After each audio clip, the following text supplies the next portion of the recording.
नमस्कार दोस्तों, ज्ञान सागर चैनल में आपका स्वागत है।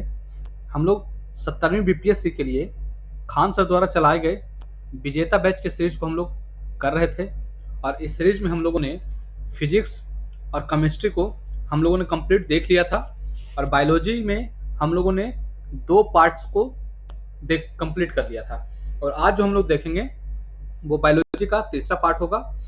और ये जो क्वेश्चंस इसमें जो लिए गए हैं वो बेसिकली एनसीईआरटी बेस्ड क्वेश्चन लिए गए हैं। प्रीवियस ईयर के जितने भी इंपॉर्टेंट क्वेश्चन है उसको भी शामिल किया गया है और एग्जाम में जो भी एक्सपेक्टेड क्वेश्चन हो सकते हैं उसको इसमें समाहित किया गया है। तो ये सारे जो क्वेश्चन है बहुत ही इंपॉर्टेंट क्वेश्चन रहने वाले हैं एग्जाम के व्यू से। तो आप ध्यान से इस डिस्कशन को देखिए और हर एक क्वेश्चन पे आप नजर बनाए रखें, ठीक है। तो स्टार्ट करते हैं। हम लोगों ने इससे पहले हम लोगों ने 100 क्वेश्चन को कंप्लीट कर लिया था। आज हम लोग 101 नंबर क्वेश्चन से स्टार्ट करते हैं, ठीक है। तो आते हैं। तो 101 नंबर पहला क्वेश्चन जो है, फ्लोएम व मांसपेशी किसके उदाहरण है। तो फ्लोएम व मांसपेशी किसके उदाहरण है? उत्तक, अंग, कोशिका, अंगतन। तो फ्लोएम और मांसपेशी जो है बेसिकली एक उत्तक के उदाहरण है और फ्लोएम जो होता है वो पादप में पाया जाता है और मांसपेशी जो है वो जंतु उत्तक है, ठीक है। इसमें कुछ हम लोग और देख लेते हैं, जैसे फ्लोएम है, फ्लोएम और मांसपेशी। तो ये तो हम लोग पहले देख लिया कि ये पादप में पाया जाएगा और ये जानवरों में पाया जाएगा, ठीक है, जानवरों में। और इसमें जो है इसका कार्य क्या है? तो भोजन का परिवहन करना काम है इसका। और मांसपेशी का क्या काम है? शरीर को गति देना और अंगों के कार्य से है, ठीक है। और कोशिका के रूप में देखें, अगर कोशिका रूप में, तो इसमें जीवित और छिद्रयुक्त होती है कोशिका और इसमें जो होती है संकुचन करने वाली होती है, संकुचन करने वाली, ठीक है। तो इन सबको आप ध्यान रखिएगा। ये इसमें इंपॉर्टेंट है कि फ्लोएम जो है बेसिकली वो पादप का भोजन का परिवहन का कार्य करता है, ठीक है। नेक्स्ट क्वेश्चन पे आते हैं, 102 नंबर। स्क्लेरन कायमा यानी दृढ़ उत्तक किसके कारण मोटे, लंबे व संकीर्ण होते हैं। तो इसमें ऑप्शन है स्ट्रोमा, ग्रेना, लिग्निन और मोटी दीवारें। तो इसका आंसर क्या होगा? तो स्क्लेरन कायमा जो है यानी दृढ़ उत्तक जो है ये मोटे और इसका जो कारण होता है लिग्निन के कारण होता है। लिग्निन के कारण होता है। बेसिकली यह जो है यह एक ज्वलनकारी पदार्थ है और इसी के कारण जो होता है वनों में जो आग लगती है, आप देखते हैं अधिकांशतः जो वनों में आग लगती है इसी कारण होता है, लिग्निन के कारण ही आग की जो जंगलों में जो आग लगती है इसी कारण होती है, लिग्निन के कारण ही, ठीक है। नेक्स्ट क्वेश्चन को देखते हैं। कॉर्क को एक विशेष प्रकार के पदार्थ के साथ अंतरकोशिकीय रिक्त स्थान के बिना व्यवस्थित रूप से व्यवस्थित किया जाता है जिसे कहते हैं। तो ये बेसिकली कह रहा है सुबेटिन नहीं, सुबेरिन नहीं है, स्ट्रोमा, सुबेरिन, ग्रेना और लिग्निन। तो इसका जो आंसर होगा सुबेरिन होगा। यह एक विशेष प्रकार का पॉलिएस्टर है, यह पॉलिएस्टर है। पॉलिएस्टर कम इसको बायो पॉलीमर बोलेंगे, पॉलिएस्टर कम बायो पॉलीमर है जो कि पेड़ पौधे का हिस्सा है। यह जो है पेड़ पौधे का हिस्सा है और रबड़ जैसा इलास्टोमर इसमें मिलता है और तथा हाइड्रोफोबिक नेचर का होता है। यह जो है हाइड्रोफोबिक नेचर का होता है और इसमें जो है इलास्टोमर है, ठीक है। तो ये दोनों आप ध्यान रखिएगा, कॉर्क के बारे में पूछ रहा है, ठीक है।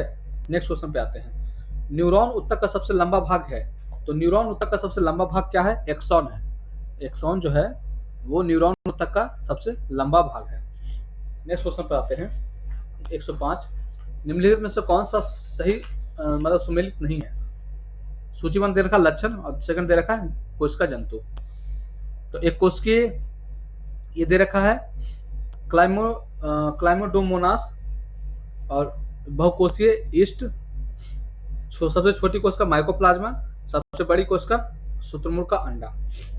तो एक कोशिकीय ये जो है क्लाइडोमाइडोनोमास जो है, क्लेमाइडोनोमास जो है ये बेसिकली यह एक प्रकार की हरी शैवाल होती है। यह जो है एक प्रकार की हरी शैवाल है, ठीक है।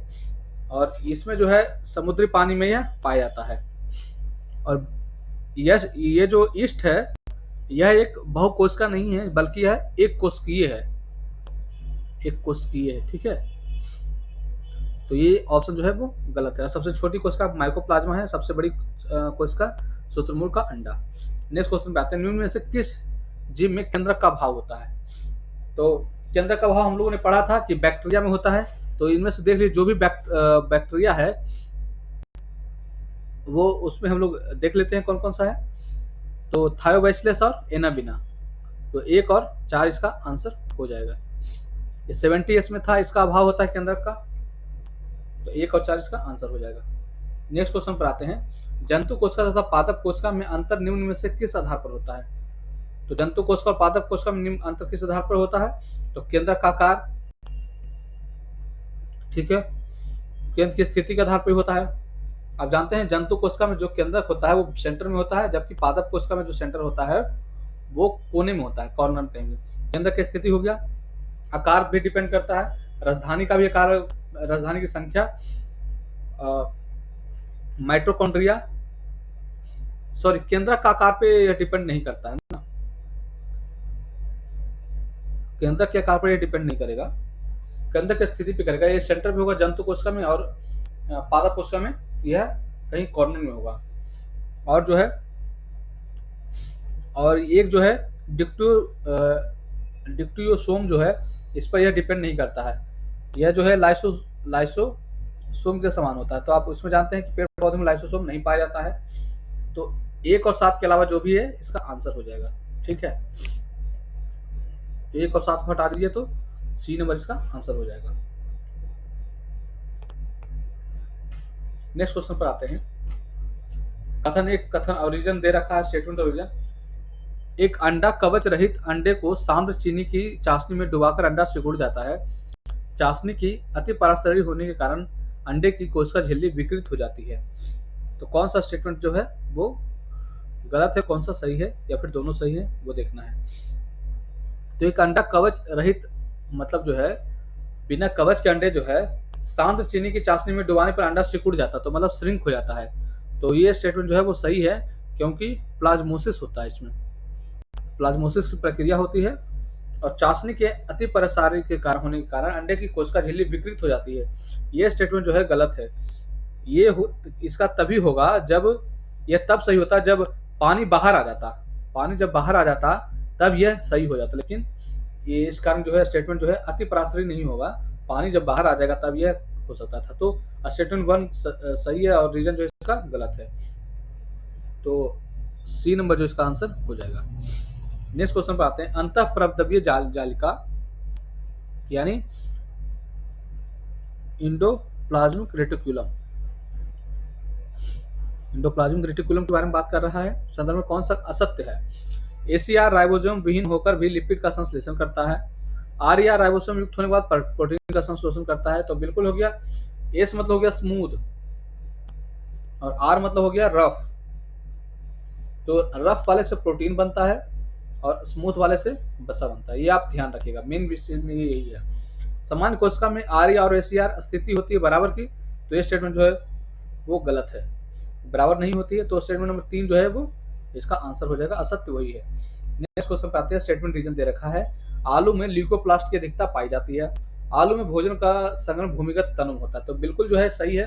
ल्यूकोप्लास्ट मतलब हो गया अवर्णी, और अवर्णी जो जानते हैं कि जड़ में जो है वो उसमें जो है सूर्य की रोशनी नहीं पहुंच पाती, इसलिए अवर्णी होता है।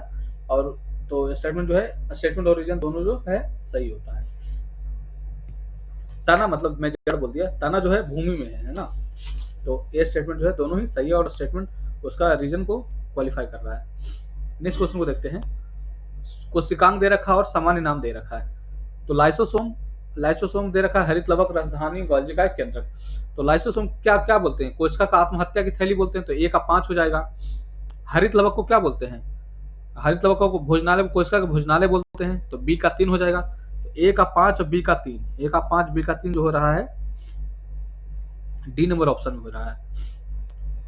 ठीक है, और केंद्रक जो है कोशिका का नियंत्रक कक्ष है, तो ई का 4 हो जाएगा, और डी का 2 ये ट्रैफिक गोल्जी काय जो है।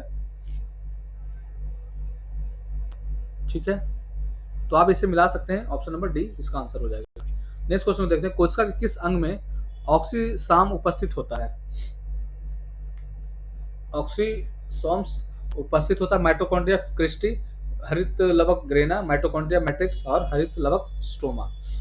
तो ये जो होता है बेसिकली माइटोकॉन्ड्रिया और मैट्रिक्स में उपस्थित होता है। नेक्स्ट क्वेश्चन पे देखते हैं, निम्नलिखित में से कौन सा अंग राइबोसोम के निर्माण में सहायक है? तो इसमें जो है कौन सा राइबोसोम के निर्माण में सहायक है? तो आप जानते हैं कि केंद्रिका में जो है वो राइबोसोम का निर्माण होता है केंद्रिका में, तो आप ये ध्यान रखिएगा 70S। नेक्स्ट क्वेश्चन पे आते हैं, सेंट्रियोल या सेंट्रोसोम का भाग होता है। तो सेंट्रोसोम क्या करता है? कोशिका का विभाजन करता है, आपको पता है। तो केंद्र का निर्माण ये गलत होगा, कोशिका विभाजन को प्रारंभ करता है, ये स्टेटमेंट जो है वो सही हो जाएगा, तो बी नंबर इसका आंसर हो जाएगा। नेक्स्ट पे आते हैं 115 पे, अर्धसूत्री कोशिका विभाजन होता है। तो अर्धसूत्री जो होता है बेसिकली किस में होता है? तो यह जनन कोशिका में होता है, रिप्रोडक्शन में यह अर्धसूत्री कोशिका जो है वो काम आता है, ठीक है। और समसूत्री में क्या होता है? जब घाव बढ़ जाता है शरीर का, घाव होता है तो समसूत्री विभाजन द्वारा वो ठीक होता है, तो अर्धसूत्री हो जाएगा जनन कोशिका, तो सी नंबर इसका आंसर हो जाएगा। नेक्स्ट क्वेश्चन पर आते हैं 116, मियोसिस के अंतर्गत संतति कोशिकाओं में गुणसूत्रों की संख्या होगी। तो मियोसिस में क्या हो जाता है? मियोसिस में है वो आधी हो जाती है ना, कोशिकाओं की गुणसूत्रों की संख्या आधी हो जाती है, तो ए नंबर इसका आंसर हो जाएगा। नेक्स्ट क्वेश्चन पे आते हैं, कोशिका विभाजन की क्रिया रोकने के लिए क्या उपयोगी होता है? कोशिका विभाजन की क्रिया को रोकने के लिए क्या उपयोगी है? तो कोल्चिसिन क्रिया द्वारा, यह एक माइटोसिस प्रक्रिया में बाधा उत्पन्न करता है, माइटोसिस प्रक्रिया में यह बाधा उत्पन्न करता है, यह कोल्चिसिन क्रिया द्वारा, ठीक है। नेक्स्ट क्वेश्चन पे आते हैं, पुरुषों में सबसे अधिक कौन सा कैंसर पाया जाता है? तो इसमें जो होता है सबसे ज्यादा तो पाया जाता है प्रोस्टेट कैंसर पाया जाता है, प्रोस्टेट कैंसर पाया जाता है, और इसके बाद जो फेफड़े का कैंसर सेकंड नंबर पे पाया जाता है, ठीक है। प्रोस्टेट ग्लैंड का कैंसर पाया जाता है, फिर फेफड़े का, तो ऑप्शन में जो है डी हो जाएगा इसका आंसर। और महिला में कौन सा कैंसर पाया जाता है? तो ब्रेस्ट कैंसर जो है महिलाओं में सर्वाधिक होता है। नेक्स्ट क्वेश्चन है, it is difficult to kill viruses because they, virus को मारना मुश्किल है क्योंकि वे, तो वो क्या है? सख्त प्रोटीन और कोट से मिलकर बनता है इसलिए मारना मुश्किल है, तो गलत स्टेटमेंट है। आकार में बहुत छोटे हैं इसलिए मारना मुश्किल है, ये भी गलत है। कोशिका संरचना में कमी होती है, ये बेसिकली जो है वायरस का कोई कोशिका संरचना ही नहीं होती है, तो ये स्टेटमेंट जो है इसीलिए मतलब इसकी स्पेसिफिक कोई आकृति नहीं होती है, संरचना नहीं होती है। 120 नंबर पे आते हैं, कोशिका सिद्धांत के बारे में निम्नलिखित कथन कौन सा सत्य है? कोशिका सिद्धांत कवक पर लागू नहीं होता है, कोशिका सिद्धांत वायरस पर लागू नहीं होता, तो बिल्कुल ये सही जो है। सेल डिवीजन जो है बेसिकली कोशिका सिद्धांत वायरस पर लागू नहीं होता है, ठीक है। नेक्स्ट क्वेश्चन को देखते हैं, गुणसूत्र संरचना कार्य स्थान के दौरान सबसे अच्छी तरीके से देखी जा सकती है। तो गुणसूत्र संरचना जो है वो मेटाफेज में, यह क्योंकि बीचों बीच में होता है तो इसीलिए इसको अच्छी तरीके से देखी जा सकती है। नेक्स्ट क्वेश्चन पे आता है, निम्नलिखित में से किस चरण में स्पिंडल फाइबर का निर्माण होता है? तो स्पिंडल फाइबर का जो निर्माण होता है वो प्रोफेज में होता है, स्पिंडल फाइबर का निर्माण प्रोफेज में होता है। तो ये तो अंतराफेज मतलब हो गया, एनाफेज, मेटाफेज, ये क्या बोलते हैं इंटरफेज हो गया ना, ये तो हो गया इंटरफेज, एनाफेज, मेटाफेज, तो इनमें से है प्रोफेज में होना चाहिए, प्रोफेज इसका आंसर होगा क्योंकि इसमें ऑप्शन में नहीं है, इनमें से कोई नहीं, ठीक है। नेक्स्ट क्वेश्चन में आते हैं, निम्न में से सबसे पहले जीव द्रव का शब्द किसने प्रयोग किया था? तो जीव द्रव का जो सबसे पहले खोजा था पुरकिंजे ने खोजा था, ठीक है, तो बी ऑप्शन इसका हो जाएगा। नेक्स्ट क्वेश्चन देखते हैं 124 नंबर, निम्न में से जीवन का भौतिक आधार किसे माना गया है? तो जीवन का भौतिक आधार आप जानते हैं जीव द्रव्य को माना गया है, बी नंबर हो जाएगा, जिसका खोज पुरकिंजे ने किया था। नेक्स्ट है 125, डीएनए के 2 स्ट्रैंड बंधे होते हैं, तो किससे बंधे होते हैं? तो हाइड्रोजन से बंधे होते हैं, डीएनए के जो स्ट्रैंड होते हैं वो हाइड्रोजन से बंधे होते हैं, हाइड्रोजन बॉन्ड होता है इसमें, और यह जो है कमजोर बॉन्ड होता है बेसिकली, यह जो है कमजोर बॉन्ड होता है। नेक्स्ट क्वेश्चन पर आते हैं 126, निम्नलिखित में से किस कोशिका अंगक से लाइसोसोम बनता है? तो लाइसोसोम किससे बनता है? तो बेसिकली इसमें जो है 2 से बनता है, गोल्जी काइज जिसमें कि 90% जो है इससे बनता है, और 70% जो है इंडोप्लाज्मिक रेटिकुलम से बनता है 10%। तो ये दोनों ही आंसर होना चाहिए, लेकिन मैक्सिमम पूछ रहा है तो गोल्जी का इसका आंसर होना चाहिए। नेक्स्ट पे आते हैं, क्षतिग्रस्त ऊतक की वृद्धि और मरम्मत में क्या शामिल होता है? तो इसमें आप जानते हैं समसूत्री विभाजन होता है, समसूत्री विभाजन। तो क्या बोला, केवल सूत्री कोश का विभाजन, तो यही हो जाएगा इसका आंसर, ए नंबर। निम्नलिखित ऊतक प्रकारों में से किसमें संकुचनशील प्रोटीन होते हैं? संकुचनशील प्रोटीन हो किसमें होते हैं? तो ये जो होते हैं बेसिकली पेशिक ऊतक में होते हैं, ठीक है, पेशिक ऊतक में।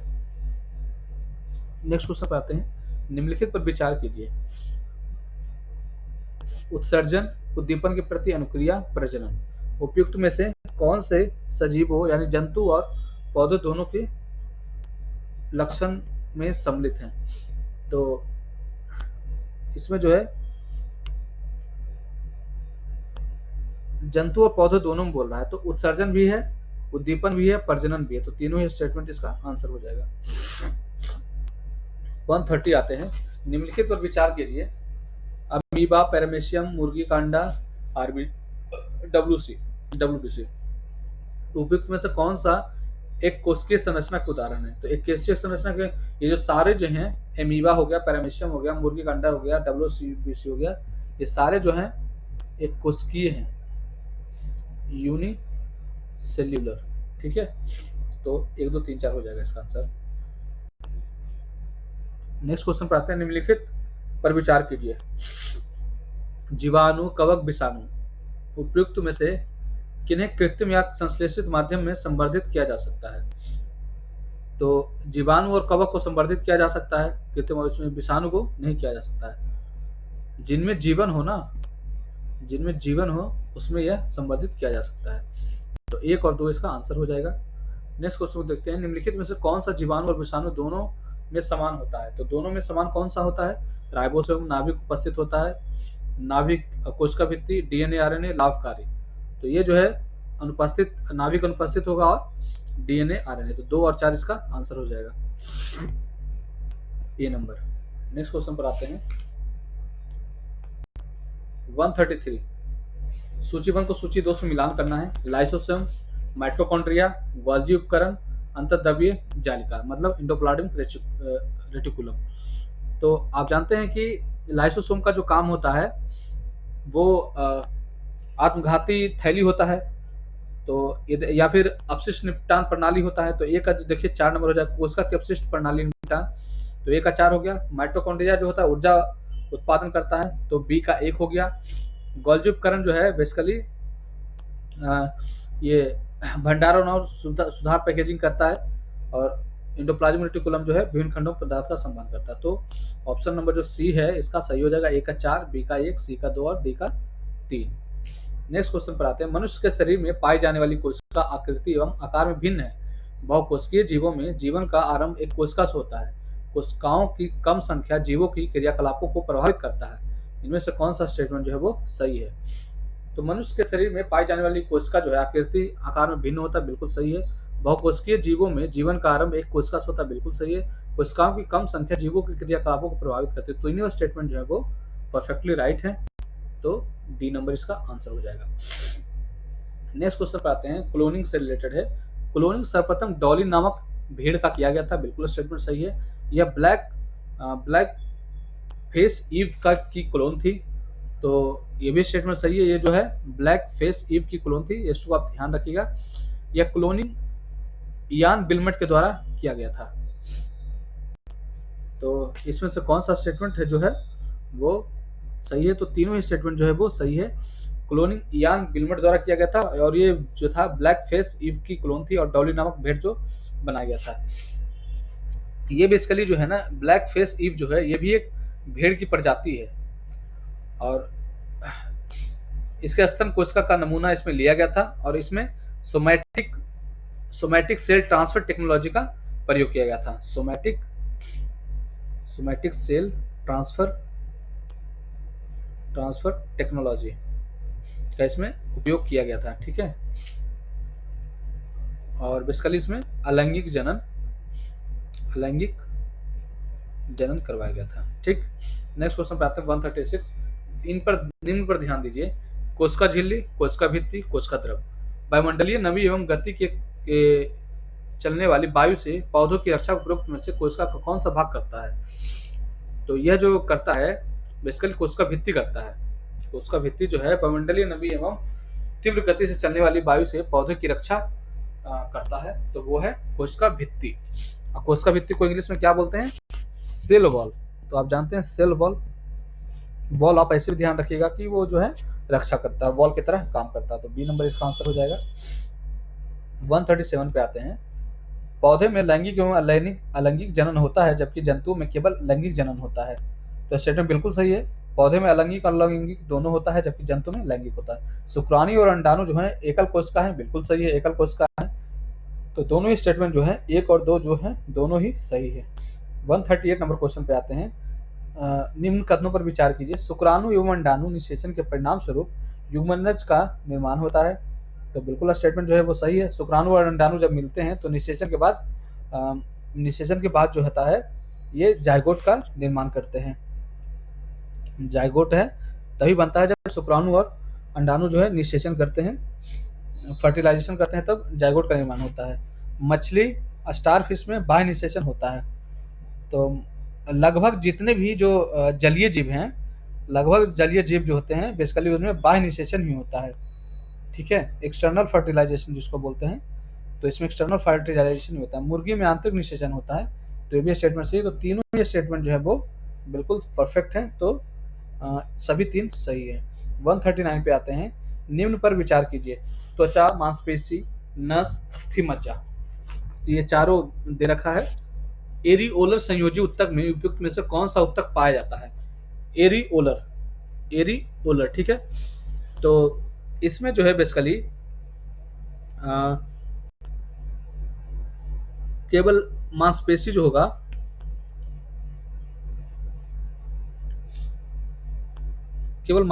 होगा, ये जो उत्तक पाया जाएगा एरिओलर संयोजी उत्तक में। ठीक है, 140 और आज का जो है ये लास्ट क्वेश्चन होगा, तो इसको देख लेते हैं। निम्न कथनों पर विचार कीजिए। मूत्रवाहिनी आरेखित पेशी का उदाहरण है। तंत्रिका उत्तक न्यूरॉन का बना होता है। तो मूत्रवाहिनी जो है ये बेसिकली उसको बोलते हैं इंग्लिश में आरेखित पेशी को डायग्राम मसल। तो ये जो है स्टेटमेंट जो है वो सही है। मूत्रवाहिनी जो है आरेखित पेशी का उदाहरण होता है और तंत्रिका जो है न्यूरॉन का ही बना होता है। और ये जो है मूत्रवाहिनी आरेखित पेशी जो है ये अनैक्षिक पेशी है। तो पहला और दूसरा जो है दोनों स्टेटमेंट सही है। तो सी नंबर इसका आंसर हो जाएगा। तो धन्यवाद दोस्तों, आप इसी तरह बने रहें।